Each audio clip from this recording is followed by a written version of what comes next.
berseru memanggil Yesus Tuhan masuk neraka. Saya baru saja, Desember tahun 2020, mendengar seorang ustadz mualaf yang mengaku sebagai mantan pendeta dan sekolah di Israel mengutip Matius 7 ayat 21.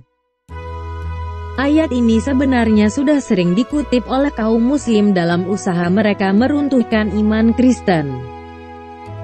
Demikian juga dengan ustadz mualaf tersebut, yang sudah dipermalukan oleh banyak orang. Sampai-sampai dia tidak berani ketika ditantang oleh salah seorang apologetik Kristen. Mari kita lihat bersama-sama ayat yang dimaksud tersebut. Matius 7 ayat 21. Bukan setiap orang yang berseru kepadaku, Tuhan, Tuhan, akan masuk ke dalam kerajaan surga, melainkan dia yang melakukan kehendak Bapa-Ku yang di surga. Bagi orang Kristen tentu akan merasa heran di mana masalahnya dari ayat tersebut. Namun bagi ustadz mualaf tersebut yang mengaku dirinya adalah seorang kristolog nasional, ayat tersebut membuktikan bahwa orang Kristen yang mengakui Yesus sebagai Tuhan maka otomatis akan masuk neraka. Mari kita lihat bagaimana cara berpikir ustadz mualaf tersebut. Menurut ustadz mualaf, bagian pertama dari ayat tersebut yang berbunyi, bukan setiap orang yang berseru kepadaku, Tuhan, Tuhan, akan masuk ke dalam kerajaan surga, telah dengan jelas menyatakan bahwa barang siapa yang berseru-seru kepada Yesus Tuhan, Tuhan tidak akan masuk surga. Sekarang mari kita bahas kerancuan cara berpikir ustadz mualaf tersebut. Mari kita baca sekali lagi bagian pertama dari ayat tersebut yang berbunyi, bukan setiap orang yang berseru kepadaku, Tuhan, Tuhan, akan masuk ke dalam kerajaan surga. Apakah kalimat di atas menyatakan bahwa semua orang yang berseru-seru kepada Yesus Tuhan, Tuhan, tidak akan masuk surga? Ataukah ayat tersebut berkata bukan setiap orang yang berseru-seru kepada Yesus Tuhan, Tuhan, atau mengaku Yesus adalah Tuhan, tidak akan masuk surga? Lalu apa artinya bukan setiap itu? Bukankah kata bukan setiap itu berarti tidak semua? Jadi jelas ayat tersebut menyatakan bahwa tidak semua orang yang mengaku Yesus sebagai Tuhan akan masuk surga, atau dengan kata lain hanya sebagian dari orang yang berseru-seru kepada Yesus Tuhan, Tuhan akan masuk surga. Setelah jelas bahwa hanya sebagian orang yang mengaku Yesus sebagai Tuhan akan masuk surga, pertanyaan selanjutnya adalah sebagian orang yang mana yang masuk ke dalam surga? Jawabannya terletak pada bagian kedua dari ayat itu sendiri yang berbunyi, melainkan dia yang melakukan kehendak Bapa-Ku yang di surga. Nah sekarang jelas ternyata ayat tersebut menyatakan bahwa hanya sebagian yang mengaku Yesus Tuhan yang akan masuk surga, yaitu mereka yang melakukan kehendak Bapa. Jelas sekarang bahwa ayat tersebut menyatakan bahwa untuk dapat masuk surga maka terdapat dua syarat. Syarat pertama adalah harus mengaku bahwa Yesus adalah Tuhan, dan syarat kedua adalah melakukan kehendak Bapa. Lalu apa yang dimaksud dengan kehendak Bapa itu? Mari kita baca dari Yohanes 6 ayat 40 yang menjelaskan apa kehendak Bapa tersebut. Yohanes 6 ayat 40. Sebab inilah kehendak Bapa-Ku, yaitu supaya setiap orang yang melihat Anak dan yang percaya kepadanya beroleh hidup yang kekal, dan supaya Aku membangkitkannya pada akhir zaman. Ternyata kehendak Bapa adalah agar bukan saja kita mengakui Yesus sebagai Tuhan dan Juru Selamat, tapi juga percaya kepada Yesus supaya kita dapat memperoleh hidup yang kekal. Kata percaya di sini bukan hanya percaya di mulut saja, namun juga harus dicerminkan ke dalam tingkah laku kita sehari-hari. Kalau kita percaya tapi kita terus-menerus dengan sengaja berbuat dosa, maka itu artinya bukan percaya. Percaya itu harus diikuti dengan perbuatan, karena seperti apa yang dikatakan dalam Yakobus 2 ayat 17-19 bahwa iman tanpa perbuatan adalah mati. Demikian juga halnya dengan iman. Jika iman itu tidak disertai perbuatan, maka iman itu pada hakikatnya adalah mati. Tetapi mungkin ada orang berkata, "Padamu ada iman dan padaku ada perbuatan," aku akan menjawab dia, "Tunjukkanlah kepadaku imanmu itu tanpa perbuatan, dan aku akan menunjukkan kepadamu imanku dari perbuatan-perbuatanku." Engkau percaya bahwa hanya ada satu Allah saja? Itu baik. Tetapi setan-setan pun juga percaya akan hal itu dan mereka gemetar. Dalam ayat tersebut bukan saja dikatakan bahwa iman harus disertai dengan perbuatan, namun ayat tersebut juga telah memperingatkan akan kedatangan nabi palsu yang akan berkata, hanya ada satu Allah saja. Namun perbuatannya dikuasai oleh hawa nafsu dan mengabarkan cerita isapan jempol untuk keuntungan mereka sendiri. 2 Petrus 2 ayat 2 dan 3. Nabi palsu ini juga akan mengajarkan Injil dan Yesus yang berbeda. Galatia 1 ayat 8. Nah, setelah kita membaca dengan baik-baik ayat dari Matius 7 ayat 21 di atas, kita tahu sekarang bahwa ayat tersebut bukan mengajarkan seperti apa yang dikatakan oleh Ustadz Mu'alaf tadi.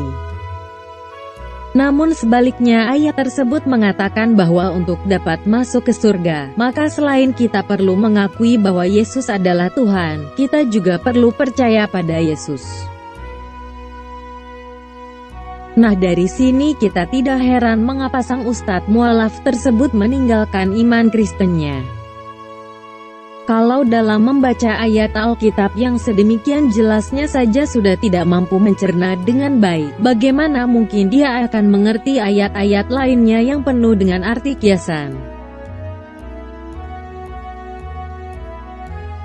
Sampai di sini tentunya kita sudah tahu siapa yang saya maksud dengan Ustadz Mu'alaf tersebut. Ya benar, Ustadz Mu'alaf tersebut bernama Agustinus Christoffel Kainama. Seorang yang mengaku dulunya pernah menjadi seorang pendeta di GPIB Zebaot Bogor, atau yang dikenal sebagai Gereja Ayam, dan sekolah di STT Jakarta dan mengambil S2 di Belanda dan S3 di Israel. Padahal tidak pernah ada namanya tercantum sebagai pendeta di GPIB Zebaot. Kalau memang Ustadz Mu'alaf pernah menjadi seorang pendeta, tentunya akan ada catatannya. Seperti Yohanes Rahmat yang pernah menjadi pendeta di GKI, namanya pun akan tetap tercatat sebagai mantan pendeta di GKI. Atau kalau memang benar Ustadz Mu'alaf tersebut pernah menjadi pendeta, maka keluarkan saja bukti pengangkatan atau penghabisannya. Namun sampai detik ini Ustadz Mu'alaf tersebut selalu berkelit ketika ditanya tentang dokumen kependetaannya. Demikian juga dengan pengakuannya yang katanya pernah sekolah di STT Jakarta. Tidak sekalipun Ustadz Mu'alaf tersebut berani menunjukkan ijazah dari STT Jakarta. Bahkan sebaliknya STT Jakarta telah mengeluarkan pernyataan bahwa Ustadz Mu'alaf tersebut tidak pernah terdaftar sebagai mahasiswa di STT Jakarta. Apalagi lulus dari sekolah tinggi tersebut.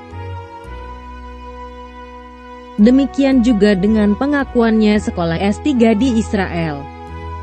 Bagaimana seorang warga negara Indonesia bisa sekolah di Israel yang tidak mempunyai hubungan diplomatik dengan Indonesia? Menurut pengakuannya, ia keluar masuk Israel menggunakan turis visa melalui Jordania yang hanya berlaku 2-3 minggu saja. Sekarang coba Anda bayangkan bagaimana mungkin penuhnya paspor yang dia pakai bila setiap 2-3 minggu sekali dia harus keluar masuk Israel. Dan sampai saat ini bukan saja ijazah dari Israel yang tidak dapat dia tunjukkan, namun juga paspor yang digunakan pun tidak dapat dia tunjukkan. Lalu apa sebenarnya yang melatar belakangi Ustadz Mu'alaf ini meninggalkan iman Kristennya? Apalagi kalau bukan karena urusan selangkangan. Ketika guru kencing berdiri, maka murid pun akan kencing berlari. Mari kita lihat berkas putusan Pengadilan Negeri Cibinong tertanggal 8 Agustus tahun 2014, nomor 77, PDT, G, 2014 PN, CBN. Ternyata istri Ustadz Mu'alaf, yang namanya saya samarkan, tersebut telah mengajukan gugatan cerai kepada Ustadz Mu'alaf tersebut. Dari putusan pengadilan tersebut kita bisa mengetahui duduk perkara sebenarnya, di mana ternyata Ustadz Mu'alaf tersebut telah menikah dengan istrinya pada tanggal 31 Desember tahun 1999. Dan selama 11 tahun perkawinannya tersebut jarang terjadi pertengkaran atau perselisihan. Namun semenjak tanggal 14 April tahun 2011 sampai dengan gugatan cerai diajukan, kurang lebih 3 tahun, sang Ustadz Mu'alaf tersebut telah meninggalkan rumah tanpa kabar sama sekali. Dan ternyata setelah dicari, sang Ustadz Mu'alaf tersebut telah kawin lagi tanpa sepengetahuan, seizin istrinya.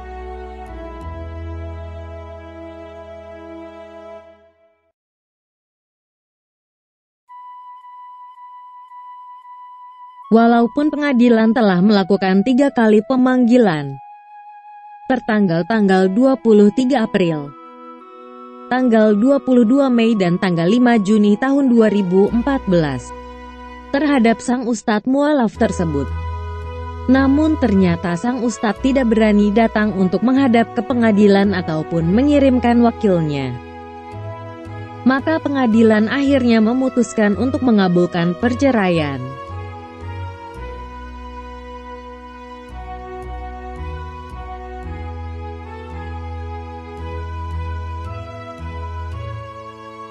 Bahkan dari dokumen putusan Pengadilan Negeri Cibinong tersebut kita juga mengetahui kalau pekerjaan sang Ustadz Mu'alaf tersebut ternyata bukan sebagai pendeta seperti yang diklaimnya, melainkan sebagai seorang guru di sebuah sekolah swasta.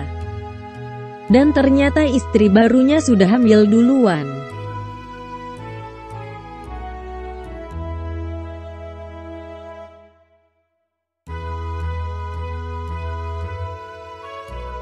Ternyata sang Ustadz Mu'alaf tersebut bukan saja seorang pengecut yang tidak berani hadir menghadap pengadilan ataupun ditantang oleh apologetik Kristen, namun juga yang lebih mementingkan selangkangan dibandingkan iman Kristennya.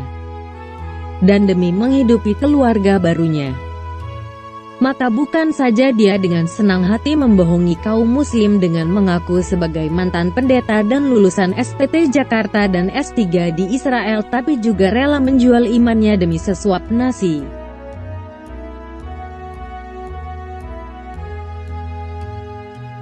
Lalu mengapa fenomena Ustadz Mu'alaf ini sedemikian maraknya?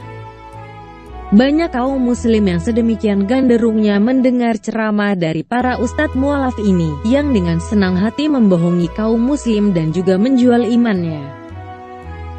Seperti yang sudah dijelaskan dalam video saya sebelumnya yang berjudul Mengapa Muslim Mudah Dibohongi.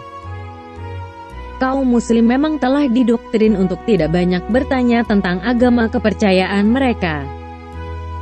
Mereka diajarkan untuk menelan semua yang dikatakan oleh ustadz secara mentah-mentah. Karena semakin banyak bertanya akan dapat menyebabkan murtad.